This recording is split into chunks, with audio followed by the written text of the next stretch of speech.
स्वागत है आप सभी का हमारे YouTube चैनल पर। अगर आप हमारे चैनल पर नए हैं तो प्लीज़ इसे सब्सक्राइब कीजिए। तो आज की कहानी हम शुरू करते हैं। अब तो बहू के लिए कुछ ना कुछ सोचना ही पड़ेगा। आज सुबह सुबह राशि और रंजन की फिर से बहस छिड़ गई और दोनों अपना टिफ़िन उठाकर बिना नाश्ते के ऑफिस के लिए निकल गए। मैंने उन्हें बहुत कहा कि अरे तुम दोनों भूखे क्यों जा रहे हो, नाश्ता कर लो, पर वह बिना सुने चले गए। अब तो यह इन दोनों का हर रोज़ का काम हो गया था, पर मैं किससे कहूँ। जब रंजन की शादी की बात चल रही थी तब मैंने उसे कहा था कि हमें नौकरी वाली बहू नौकरी के लिए फोर्स नहीं करेंगे। तब रंजन ने कहा था कि क्या मम्मी, आप इतनी पढ़ी लिखी होकर जो खुद नौकरी करती है कैसी दकियानुसी बातें कर रही हो। तो माँ ने कहा, बेटा मैं दकियानुसी बातें कर रही हूँ, तेरी मजबूरी थी। तुम्हारे पापा के जाने के बाद मेरे ऊपर तुम्हारी जिम्मेदारी थी, तुम्हें पढ़ा लिखा कर एक अच्छा भविष्य देना था। पुष्पा जी ने उसे काफ़ी समझाया, पर रंजन ने उनकी एक न सुनी और शादी कर ली। और दोनों एक ही ऑफिस में काम करते थे, पर मैंने देखा था कि राशि रंजन के मुकाबले काफ़ी होशियार और लगन से अपना काम करने वाली लड़की है। 5 साल में ही वह काफ़ी तरक्की कर गई थी, जो रंजन के अहम को रास नहीं आई। अब वह उसे नौकरी छोड़ने को भी नहीं कह सकता था, क्योंकि शादी के समय यह बात तय हो गई थी कि राशि नौकरी करना चाहती है। और रंजन ने भी कहा था, मुझे कोई एतराज़ नहीं है, पर अभी वो कभी किसी बहाने तो कभी किसी बहाने उसे परेशान करता ही रहता था। कहता कि तुम्हारे तो घर में कामों में मन ही नहीं लगता, आज़ादी भाग गई है। शायद तुम्हें नौकरी का मतलब यह नहीं है कि घर की सारी जिम्मेदारियों से मुंह मोड़ लो। अब तुम्हें बच्चा प्लान कर लेना चाहिए है, पर तुम्हें तो सिर्फ अपने फिक्र की पड़ी है कि कहीं वह ख़राब ना हो जाए। मुझे रंजन में उसके पापा की झलक दिखने लगी थी। असल में मैंने रंजन को कभी नहीं बताया था कि शादी के पहले और बाद में भी मैं नौकरी करती थी। उसे सिर्फ इतना पता है कि उसकी जिम्मेदारियों के कारण मैं नौकरी करती थी। पहले तो रंजन के पास को भी अच्छा लगता था कि मैं नौकरी कर रही हूँ, पर जब मेरी तारीफ़ करने लगे कि यार सच में भाभी जी कितनी सुंदर और यह घर और नौकरी कितने अच्छे से हैंडल कर लेती हैं, तो उनकी झुंझुनाहट गुस्से का रूप लेने लगी थी। यहाँ तक कि एक बार तो उन्होंने मुझ पर हाथ तक उठाने की कोशिश करी, पर मैंने हाथ पकड़ लिया और घर की शांति के लिए नौकरी छोड़ दी, ताकि बेटे को कलह का सम्मान ना करना पड़े। और कुछ सालों बाद एक एक्सीडेंट में यह दुनिया छोड़ कर चले गए, तो अब नौकरी का दोबारा सहारा लेना पड़ा। रंजन की करके सोचा था जब चैन से रहूँगी, पर अब इन दोनों की हर रोज़ की लड़ाई चिंता दे होने लगी थी कि कुछ तो सोचना पड़ेगा, कहीं रास्ता टूटने की कगार पर ना आ जाए, नहीं तो बड़ी मुश्किल हो जाएगी। फिर पुष्पा जी कुछ फैसला करती हैं और दोपहर का खाना खाती है। इतने में घर की बैल बजती है, तो सोचती है इस समय कौन आया होगा। दरवाज़ा खोला, देखती है सामने रश्मि राशि खड़ी थी। तो पुष्पा जी ने पूछा, अरे तुम इस समय, क्या हुआ।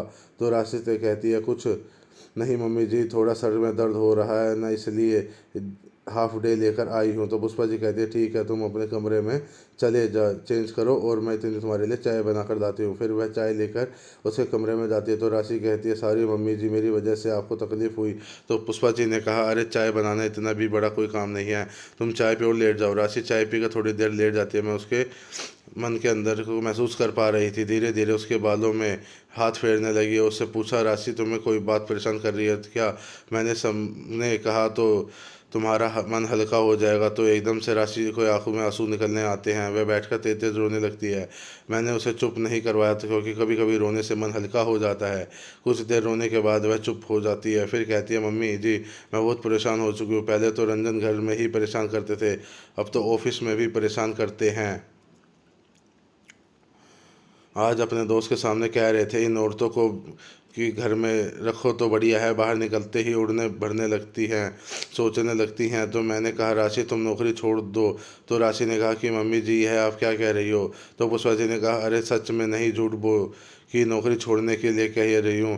तुम अपनी बॉस से सॉरी बातें करो, तुम्हारी बॉस एक औरत है, वह तुम्हारी परेशानी जरूर समझेगी। तुम कहना मुझे 10 दिन के लिए छुट्टी चाहिए, पर यह बात किसी को सामने ना कहे कि मैंने छुट्टी ली है, और रंजन सामने ऐसे दिखाना कि मैंने नौकरी छोड़ दी है। तो रात कहती है, ठीक है मम्मी जी। अगले दिन रंजन ऑफिस के लिए तैयार होता है और देखता है राशि अभी तक तैयार नहीं हुई है। तो वह पूछता है कि राशि तुम अभी तक तैयार नहीं हुई, लेट हो जाएगी। तो राशि कहती है, नहीं रंजन, अब से तुम अकेले जाना, मैंने नौकरी छोड़ दी है। यह सुनकर एक बार तो रंजन खुश हो जाता है और ऑफिस चला जाता है, पर जब 4-5 दिन के बाद फ्लैट की ईएमआई भरनी होती है तो रंजन राशि कहती है, रंजन 1 महीने की सैलरी है, अकाउंट में कुछ पैसे तो मुझे भी चाहिए, इस बार तुम घर की ईएमआई भर देना। तो यह सुनकर रंजन चौंक जाता है। फिर वह हिसाब लगाने लगता है कि मेरी तो सैलरी, घर के खर्चे, बिजली का बिल, ईएमआई, कभी मेडिकल की किस्त, इनको भरने में निकल जाती है। मेरे में हाथ में तो पैसा ही नहीं रहेगा। फिर वह अपनी माँ को कहता है, मम्मी आप राशि को कहिए, समझाइए ना कि कोई इतनी अच्छी नौकरी भी छोड़ता है। भला मैं तो, माँ कहती है, पर बेटा मैं इसमें क्या कर सकती हूँ। और अच्छा है ना, देखो 1 हफ्ते से घर में कितनी शांति बनी हुई है, नहीं तो जब देखो तुम दोनों लड़ते रहते थे। तो रंजन कहता है, पर मम्मी ऐसी छोटी छोटी बातों के लिए कोई नौकरी थोड़ी ना छोड़ता है। तो माँ कहती है, रंजन राशि ने नौकरी छोड़ दी है, तुम्हें इस बात की खुशी भी है, पर हर महीने जो वह सैलरी लाती थी वह भी तुम्हें चाहिए है। तो रंजन कहता है कि नहीं मम्मी, ऐसी कोई बात नहीं है। बात कहूँ बेटा, एक औरत अपने पति की तरक्की पर कितनी खुश होती है, और वही तुम अपनी पत्नी की तरक्की कर स्वाभिमान के साथ जोड़ रहे हो।